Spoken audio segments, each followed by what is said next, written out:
Hi, my name is Jennifer Meek and I'm with the Quality Department. Hi, my name is Lisha Kronmann. I'm with the Department of Pharmacy. When I first heard that we had joined with Mayo, honestly, I was curious because I didn't really know what it meant. And until I was able to actually access and utilize the resource, I didn't realize how exciting it was and what a tremendous benefit it was to us. My first thoughts were excitement. I was excited for our community, excited for our health system in general. So we initially used the healthcare consulting, or HCC, submission for our protocol. We used it because we were looking, I think we looked Google, something like that, couldn't really find anything that we needed and wanted not really to copy somebody, but to use something that people were already using. When Jen and I started working on it with heparin in particular, we had noticed that we had, not unlike a lot of other health systems, heparin's a high-risk med and you do have errors with heparin. And so we were really looking to optimize our protocol and try to minimize those errors.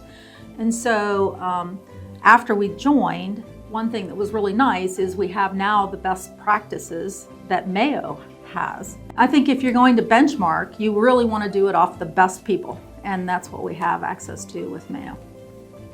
I've used it also though for multiple different questions. You know, I've used the Ask Mayo Expert. That's kind of the first line. I think you've looked there as well for different things. And if you look on the website, you can look at Ask Mayo Expert and literally just, it's almost like Google.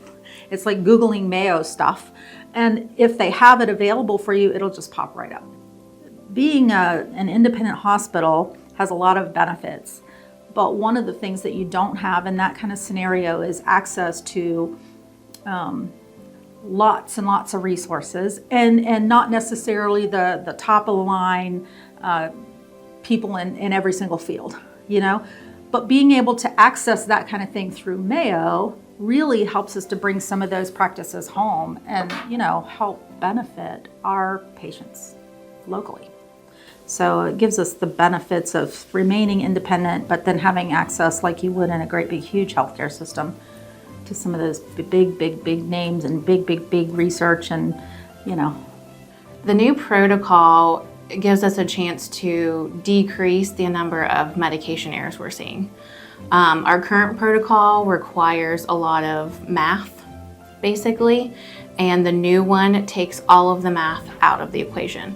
So the less you have for people, the more likely you are to not make a mistake, if that makes sense.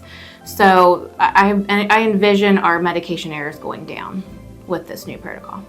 I also think, Jen, that we're going to see improvement in how quickly we can get our patients therapeutic, because I think the new algorithms are much less confusing and will require fewer adjustments. And I really think that's going to be a big benefit to the patients as well. Yeah, I agree. It could lead to a shorter length of stay for the patient as well. Potentially, yeah. Honestly, don't know why you wouldn't use it. If you have that at your fingertips, why, if you're doing an improvement project, why you wouldn't reach out to a bigger hospital or a bigger organization. In healthcare, we've never been able to do that before. Just traditionally in healthcare, we're siloed. Every hospital kind of just takes care of themselves.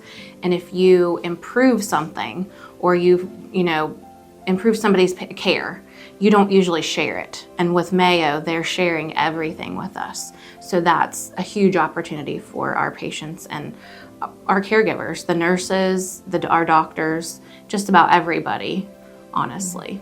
I think that one of the big advantages with Mayo is it's really part of our continuous quality improvement journey. Being in Southeastern Ohio, we may not have all of the resources that someplace like the Mayo Clinic would have.